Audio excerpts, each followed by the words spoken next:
ఇరుకిరుకుగా కూర్చొని కార్లో కనీసం ఒక 10 మంది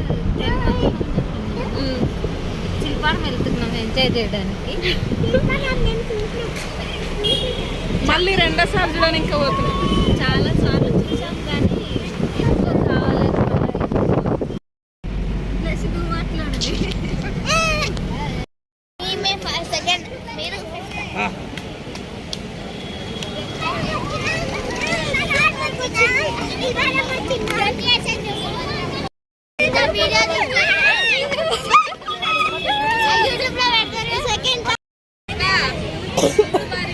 అగో చూడు, అగో మమ్మ అందా బండి పార్కింగ్ వెళ్ళిపోయింది. అకిరాజు పాలు మరి అమ్మలేది. బిర్యానీ తినాలా కూడా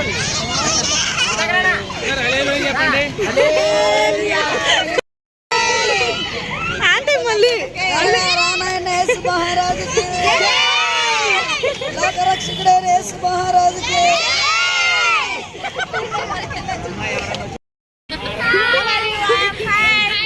హాయ్ హాయ్ హాయ్. అక్కడ camera hello, welcome back to my channel. అందరు ఎలా ఉన్నారండి? బాగున్నారా? ఈరోజు అయితే నేను నిన్నటి ఈవినింగ్ వ్లాగ్ని అయితే మీకు షేర్ చేస్తున్నాను. మా చర్చ్ మెంబర్స్ మేము అందరం కలిసి అయితే శిల్పారామం వెళ్ళాము. హైదరాబాద్లో ఉన్న శిల్పారామంకి అయితే వెళ్ళాము. నేను షార్ట్ వీడియో పెట్టున్నాను ఆల్రెడీ. ఇంకా కొంతమంది అయితే నాకు కామెంట్స్ పెట్టారు వీడియో అప్లోడ్ చేయండి అనేసి. ఇంకా అందుకనే ఈరోజు నేను టుమారో అప్లోడ్ చేద్దామని అనుకున్నాను. ఇంకా అందు గురించి ఈరోజు అప్లోడ్ చేస్తున్నాను. అప్లోడ్ చేయమని అడిగారని. ఇంకా చూడండి నైట్ వ్యూ ఎలా ఉందనేసి. నైట్ వెళ్ళామండి. కొంచెం ఒక 4:30 ఆ టయానికి 5 లోపు వెళ్ళి ఉంటే ఇంకా ఎక్సలెంట్గా ఉండేది. బట్ మాకు మార్నింగ్ ప్రేయర్ ఉండే, ఇంకా తర్వాత ఈవినింగ్ ఇలా అనుకోకుండా వెళ్ళామన్నమాట. చూడండి, నేను అవసరమైన దగ్గర మీకు వాయిస్ ఇస్తాను. అందరం చిన్న చిన్న అంటే అప్పుడప్పుడు ఎప్పుడో ఒకసారి ఇలా కలిసి వెళ్తాం కదా, హ్యాపీ అనిపిస్తుంది కదా అందరితో ఇలా కలిసి వెళ్ళినప్పుడు. పిల్లలు అయితే అసలు సందడే సందడే ఇవే కదా మనకి లైఫ్లో చిన్న చిన్న సంతోషాలు. ఎప్పుడు రెగ్యులర్గా ఏదో అందరూ రెగ్యులర్ డ్యూటీస్కి వాళ్ళ వర్క్స్కి వాళ్ళు వెళ్తూ ఉంటారు కదా, ఎవరి వర్క్స్ వాళ్ళకు ఉంటాయి కదా. ఇలా అప్పుడప్పుడు స్పెండ్ చేస్తే సూపర్గా ఉంటుంది కదా. ఇక్కడ చూడండి ఫిషెస్ కూడా ఉన్నాయి, తాబేలు కూడా ఉన్నాయండి. ఇక్కడ ఫిషెస్ అయితే ఎన్ని ఉన్నాయో చాలానే ఉన్నాయి. నైట్లో మీకు అంత కనిపిస్తలేవేమో వీడియోలో, బట్ నైట్ వ్యూ సూపర్గా ఉంది. కానీ ఇంకా మంచిగా వీడియోలో కనిపించాలి అని అంటే మాత్రం 4 to 5 లోపు వెళ్ళుంటే బాగుండేది అనిపించింది. ఇక్కడ డ్రెస్సెస్, శారీస్, ఇంకా ఫాదర్ అండ్ సన్ పైజామా ఇలాంటివి సెట్స్ ఇంకా రకరకాలుగా ఉన్నాయండి. ఇంకా శిల్పారామం అంటే శిల్పాలు అవి ఉంటాయి కదా, ఇంకా పూర్వపు అప్పుడు మన వృత్తి పనులు ఎలా చేస్తుండే వాళ్ళో అలా ఉన్నాయన్నమాట. ఇక్కడ నేను మీకు యాడ్ చేస్తాను ప్రతి క్లిప్ని అయితే. కనిపించినంత వరకు అయితే షూట్ చేస్తున్నాను, చూస్తూ ఉండండి.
డిన్నర్ కానీ లేకపోతే లంచ్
వీడియో కనుక నచ్చినట్లయితే తప్పకుండా సబ్స్క్రైబ్ చేసుకోండి. కొన్ని ఫొటోస్ యాడ్ చేస్తాను, చూసేయండి. ఫ్రెండ్స్, ఇక్కడ మార్నింగ్ ప్రేయర్ జరిగింది అని చెప్పాను కదా నేను. జపన్య శాస్త్రి అంకుల్ది ప్రేయర్ జరిగిందండి మా చర్చ్లో. ఇంకా ఆ లింక్ని అయితే నేను డిస్క్రిప్షన్లో ఇస్తాను. ఇంట్రెస్ట్ ఉన్న వాళ్ళు చూడండి, మెసేజ్ చాలా బాగుంటుంది. లింక్ని డిస్క్రిప్షన్లో ఇస్తాను, ఆ లింక్ ద్వారా వెళ్ళి చూడండి. ఇదండి ఈరోజు వీడియో. అయితే నచ్చితే లైక్ చేయండి, షేర్ చేయండి, తప్పకుండా సబ్స్క్రైబ్ చేసుకోండి. మరొక వీడియోతో మళ్ళీ కలుసుకుందాం. అంతవరకు టేక్ కేర్, బాయ్ బాయ్.